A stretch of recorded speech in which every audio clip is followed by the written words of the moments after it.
सिंधु सभ्यता के राजनीतिक संगठन होने के बारे में कुछ तथ्य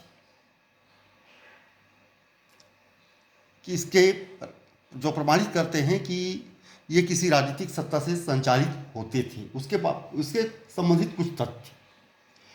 भले ही इस सभ्यता में मिस्र और मेसोपोटामिया की तरह मंदिर नहीं पाए गए हैं। इसका अपवाद है विशाल स्नानागार का पाया जाना, जिसका उपयोग प्रोक्षण, शुद्धि या सफाई के लिए किया जाता होगा। ये अपवाद है। लेकिन इस सभ्यता में धार्मिक विश्वासों और आचारों की एकरूपता नहीं थी। इसलिए यह सोचना गलत होगा कि हड़प्पा, ये नहीं कहा जा सकता कि इस सभ्यता में पुरोहितों का वैसा ही शासन था जैसा मेसोपोटामिया के नगरों में था। ये तथ्य है कि कुछ विद्वान कहते हैं कि ये पुरोहितों द्वारा संचालित सभ्यता थी, लेकिन ये नहीं कहा जा सकता सिर्फ विशाल स्नानागार के पाए जाने से कि इस सभ्यता में पुरोहितों का वैसा शासन था जैसा मिस्र या मेसोपोटामिया में था।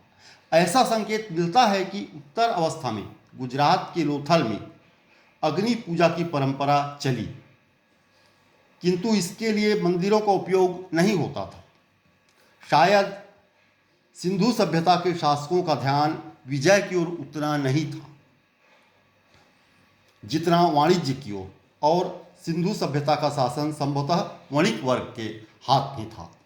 ये एक तथ्य है। ऐसा कहा जा सकता है, हो सकता है कि ये वणिक विजय की ओर उनका ध्यान नहीं था, सिर्फ इसी बात पर नहीं, लेकिन कुछ विद्वानों का मत है कि वे व्यापार वाणिज्य में ज़्यादा ध्यान देते थे।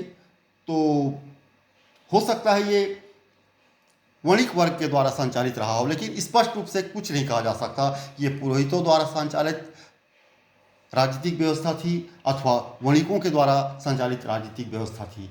ऐसा स्पष्ट रूप से नहीं कहा जा सकता। धन्यवाद।